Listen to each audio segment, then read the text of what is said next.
তারা। তারপর শুধু হেরে যাওয়ার গল্প। মাকে বহুবার কাঁদতে দেখেছি, তার চোখ থেকে খুশি বড় বেদনা জেলে খুঁজেছি পরাজয়ের রং। আর এখন আমার পরাজয়ের পালা। যখন রোজই ভাঙাবেলার হাত থেকে ভেসে এসে মা বাবার চাপা সরে আওয়াজ, মুকুলের মা আজ মুকুলের স্কুলে যাই পারতিও না, পাশের গ্রামের তাজিলা পড়া অফিস দেখতে আইবে। আমি আর পক্ষে আছি, এবার উঠে হয়ে আমার হয়ে যায় পড়া।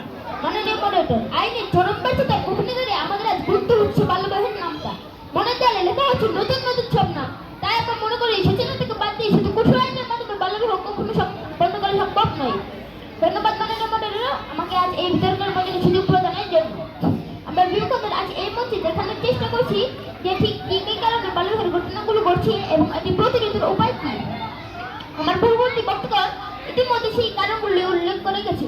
আমরা দেখানোর চেষ্টা করছি সরকারি ও বেসরকারি উদ্যোগে বাল্যবিবাহ বন্ধে সচেতনতা কিভাবে কাজ করছে এবং এটাও দেখানোর চেষ্টা করছি শুধু কঠোর আইনের মাধ্যমে বাল্যবিবাহ বন্ধের সীমাবদ্ধতাগুলো কি কি।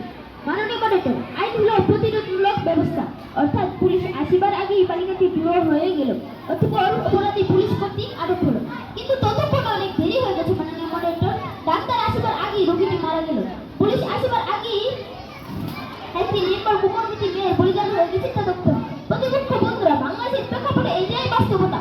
আইন যখন আমার নিরাপত্তা প্রদানে ব্যর্থ, তখন আমরা আত্মসচেতন করার উপায় কি?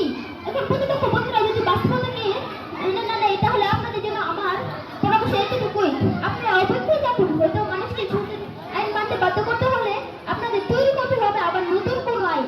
আমার প্রতিপক্ষ বন্ধুরা কঠোর আইনের কথা বলে গেল, কিন্তু মাননীয় মডারেটর, আমরা এমন এক প্রেক্ষাপটে দাঁড়িয়ে বিতর্ক করছি যখন সমাজের কল্যাণে নিয়োজিত মন্ত্রীরা প্রকাশ্যে দাঁড়িয়ে ধূমপান করছে, যখন সত্যমিথ্যা পথ প্রদর্শক একজন শিক্ষক নিজের নাম কামানোর জন্য নিজের শিক্ষার্থীদের হাতে পরীক্ষার প্রশ্ন তুলে দিচ্ছে, বড় বড় মন্ত্রীদের ছেলেমেয়ে প্রকাশ্যে হেলমেট ছাড়া বাইক চালাচ্ছে, বড় বড় ধনী লোকেদের ছেলেমেয়ে প্রকাশ্যে মাদক সেবন করছে, আর আইনের বড় বড় কর্মকর্তা সেগুলো দাঁড়িয়ে দাঁড়িয়ে দেখছেন। মাননীয় মডারেটর, আর ঠিক এর বিপরীতে যখন মধ্যবিত্ত গরিব ছেলেমেয়েরা একই কাজগুলো করে, তখন আমার